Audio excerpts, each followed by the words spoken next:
Avrupa Yetim Eli olarak şu anda Adıyaman'dayız. Adıyaman'da 10 ilimizden bir tanesidir depremden zarar gören. Avrupa'dan bizlere hayır veren hayırseverlerin inşallah yardımlarını Adıyaman'da dağıtacağız. Adıyaman'da da ne tür bir çalışma yapacağımızı bahsetmek istiyorum. Burada inşallah gıda paketi, battaniye, soba yardımında bulunacağız. Bir de özellikle hayırseverlerin bize teslim ettiği nakdi yardımlar var. Bunları inşallah depremzedelere ulaştıracağız Allah'ın izniyle. Avrupa'dan hayırseverlere bir kez daha sizlerin aracılığıyla teşekkür ediyorum. Şu an burada Adıyaman'da Wiesbaden, Almanya'dan 11 kişi geldik. Yetim Eli organizasyonu olarak. Sizlerin hayrınızı burada bu mağduriyet bölgesinde bu depremzedelere dağıtmaya geldik. Allah hepinizden razı olsun. Şu anki gördüğümüz manzara Adıyaman'ın girişinden beri gerçekten bayağı yıkık evler var. Mağduriyet bayağı yüksek olduğu için hayırları burada dağıtacağız Allah'ın izniyle. Sizin verdiğiniz emanetleri buraya teslim etmeye geldik. Yerini bulacak. Buradaki arkadaşlar Allah razı olsun çok güzel bir koordinasyonla çalışıyorlar. Tespit ediliyor buradaki mağdurlar.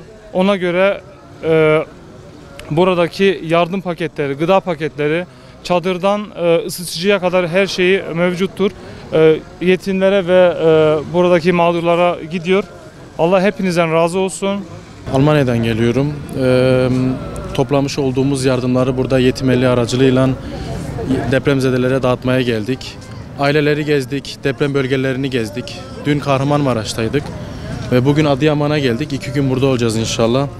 Durum vahim ama inşallah hepimiz beraber birlik olma günü. Elimizden geleni yapıp bu yaraları saracağız inşallah ve toplamış olduğumuz bütün yardımları buradaki bütün depremzedelere dağıtacağız inşallah. Gün birlik günü, beraber olma günü. Hepimiz beraber inşallah bu şeyin üstesinden geleceğiz. Navê min nav Barış e, em li derhatine cem vî melmeketa. Em ra pêşî li Maraşê hûn melû du ran yek bin depremê da malê xwe çolbûne li ber dîrîne şu anda çadiran da radikevin. Me jî yardimê wî melmeketî me top kir Xwedê xêra wan Müslümanan qebûl bike. Me ew hanî vî melmeketa em geriyan çadir çadir melmeket gund bi gund ilçe ilçe em geriyan. Me ew xêrê wan inşallah Xwedê qebûl bike me ona emanatî wan ulaştırmışî şuna wan bikir. Emîr jî hatine Adıyamanê em Adıyamanê merkezê ne.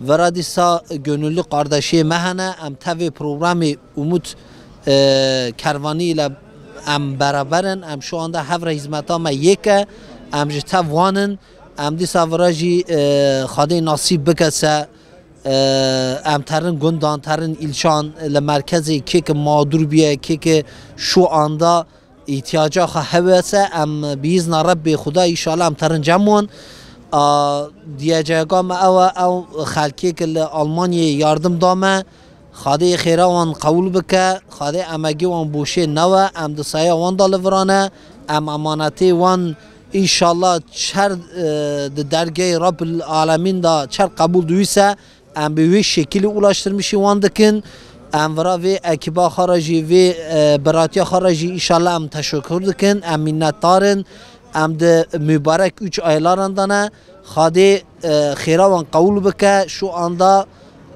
Rabbul Azze ve Cel li ezmanan perdê xwe rakiriye ez buwar dikim ki ew Müslümanî ki xêr dane se li vira yardımê dikin se Xwedê duayê wan gerî nawî çünkü va milletê vira şu anda pir zarûrî durêmê day Xwedê xêra we tekrardan qebûl bike Xwedê emegî we boşê newe inşallah min yardımê ki hîna bişînin jî eman yardıman dîsa qebûl dikin eman inşallah yetiştirmiş dikin nikayro em ayroya Adıyamanê da Xwedê nasîb bike se em terin gund gundan digerin çadır kenta me kurulmuştu em bê kenta xwe jî kurmuş bikin se inşallah göreva me vira xilas dûî ام جارده گیری خاده نصیب کسه ام گیری ترن آلمانیه خاده لجوار راضی وی